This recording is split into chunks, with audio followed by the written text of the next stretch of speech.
This episode of the Young Turks is brought to you by Jack Threads. The critical part of Obama's speech today on the Middle East was on Israel and Palestine. Interesting. So he had some strong words for the Palestinians, he had some strong words for the Israelis, and everybody got mad. But I think, it's headed in the right direction, but there are parts of it I definitely disagree with. In fact, let's start what he said to the Palestinians. Clip number 1. For the Palestinians, efforts to delegitimize Israel will end in failure. Symbolic actions to isolate Israel at the United Nations in September won't create an independent state. Palestinian leaders will not achieve peace or prosperity if Hamas insists on a path of terror and rejection. And Palestinians will never realize their independence by denying the right of Israel to exist. All right, 2 points there. First of all, I love what the Palestinians are doing at the United Nations. Israel got the ability to exist because they went to the United Nations and said, we'd like a state, and the United Nations gave it to them. Why shouldn't the Palestinians do the same exact thing? It is nonviolent. They have no reason to complain, the Israelis or the U.S., about what the Palestinians are doing. Some are calling it civil disobedience, but as Martin Luther King said in the middle of his civil disobedience, he actually had the law behind him. He was right. It's just that the states down in the South were not abiding by federal law. And he said, look, I'll go to jail for it, but I'm on the right side here. And the Palestinians are on the right side by saying, hey, we are rejecting violence and we're going to the United Nations to exercise our rights. Of course, we should have a state like anyone else did, and as you gave it to Israel. So President Obama there is just, giving something to the Israeli right-wing government, like, hey, will that appease you since we'll block the legitimate concerns of the Palestinian people? So U.S. has been trying to block that all along. Now, the great thing about that is that it does not go to the Security Council, so the U.S. cannot veto it. It goes to the General Assembly, and so the Palestinians might simply succeed there. They're doing that in September. Godspeed to them. The second part is the constant complaining that the Palestinians have not agreed that Israel has the right to exist. First, should Israel have the right to exist? Of course they have the right to exist. They already exist, okay?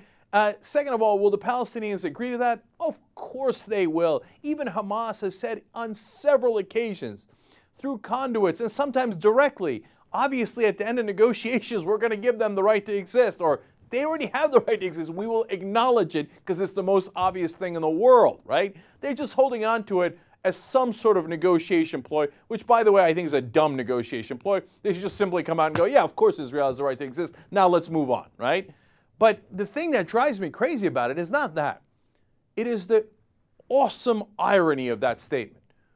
The government of Israel will not allow the Palestinian state to exist, and then they complain that Hamas will not recognize their right to exist when they already exist.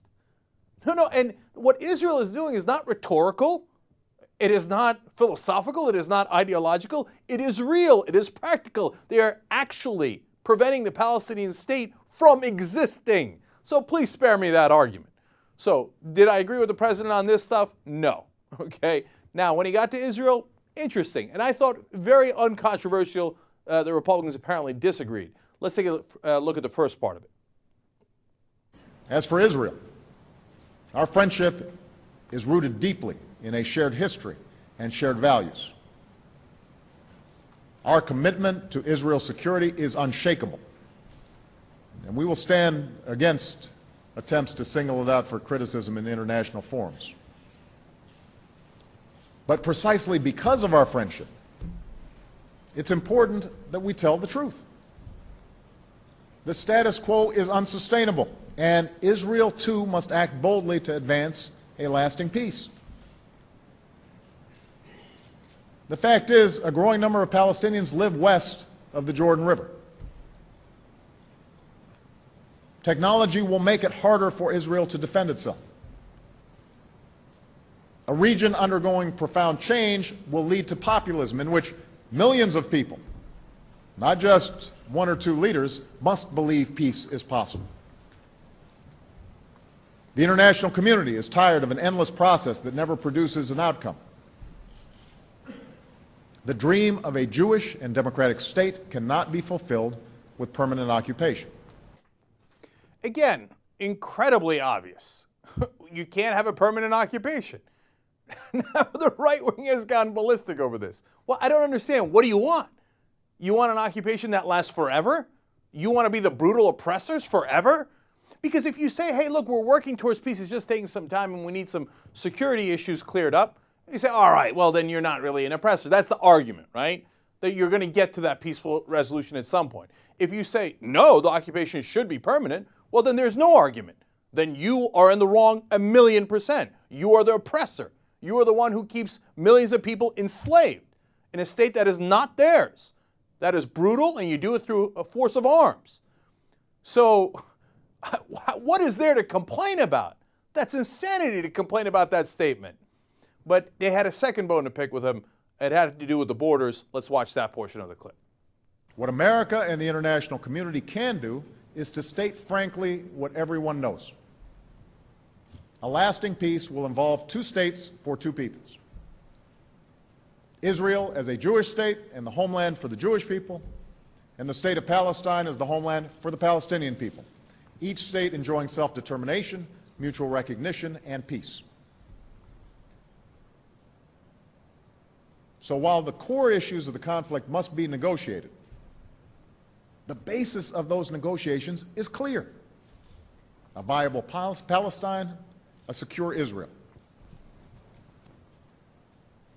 The United States believes that negotiations should result in two states with permanent Palestinian borders with Israel, Jordan, and Egypt, and permanent Israeli borders with Palestine.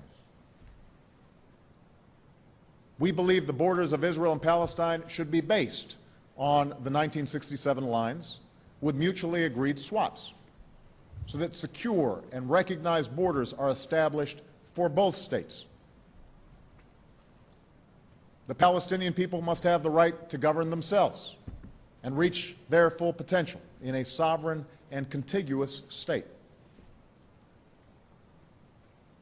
As for security, every state has the right to self-defense, and Israel must be able to defend itself, by itself, against any threat. Again, as I listen to that, I think, what could possibly be objectionable about that? You should have two independent states, obviously. They should live in peace, obviously. What part are you objecting to? Well, it turns out they're objecting to the 1967 borders. But wait a minute, Hillary Clinton said back in 2009 that they should be within the 1967 borders. That was obvious already. The Bush administration hinted that it should be the 1967 borders, hinted very strongly at times. The entire international community agrees it should be the 1967 borders. Even Israel in negotiations in the past has agreed it should be the 1967 borders. And by the way, with adjustments. You know that, when he said that there should be some adjustments, he meant that the Israelis will actually keep a great majority of their settlements in the West Bank, which is outrageous to some Palestinians. It's outrageous to many people across the world. But Israel will get to keep those anyway. And in exchange, there'll be some land swap to connect the Gaza Strip and the West Bank. Now, is that a fair exchange? It might not be, but I'll take the deal. Look, we got to have peace. We've got to have it. So, to me, this was the most obvious thing in the world. He's trying to bring the Palestinians back to the table, and of course, Netanyahu outraged by it.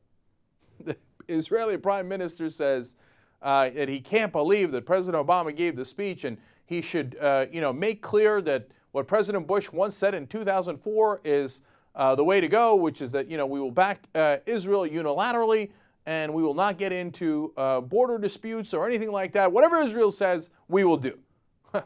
Shocking that the Israeli Prime Minister would want that. Look, are there obstacles to peace on the Palestinian side? Of course there are, right? That's just the nature of a society that has many different opinions and many different actions, some good, some bad, right? Same is true in Israel, right? But unfortunately, it is clear that the Israeli leadership has no interest in this process. That's why George Mitchell, the guy who was assigned by Obama to make peace over the last 2 years, just quit. Because the Israelis will not come to the table. They come up with one excuse after another.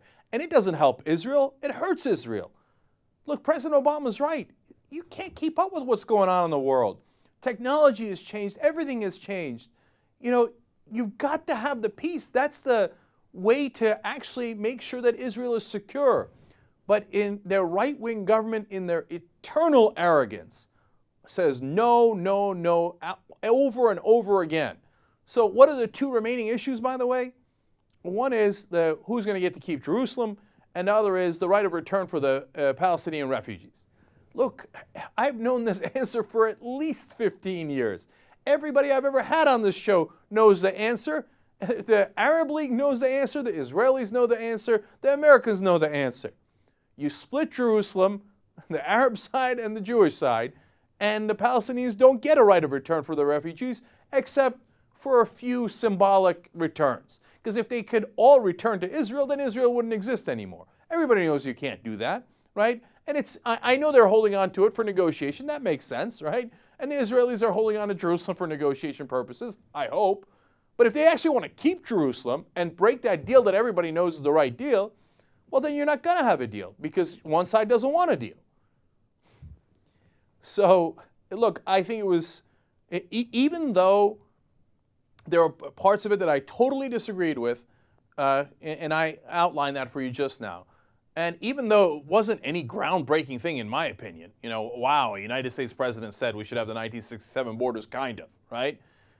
I still think it was a good thing overall, right? Because currently in America, if you don't live in America, it's hard to understand. What President Obama did today was actually courageous. For him to actually say the obvious was courageous. Jack Threads is a new sponsor for TYT. They're a members-only online shopping club, but because you know us, you're going to get in. Aren't we cool? But here's a key part to it, 80% off. Hello, up to 80% off of some of the top apparel lines in the country. Game over. Right. So go to jackthreads.com/TYT because it's free to join, and you get all those discounts, and you avoid the pain in the ass. The ending of this commercial is a little schwang wang wang.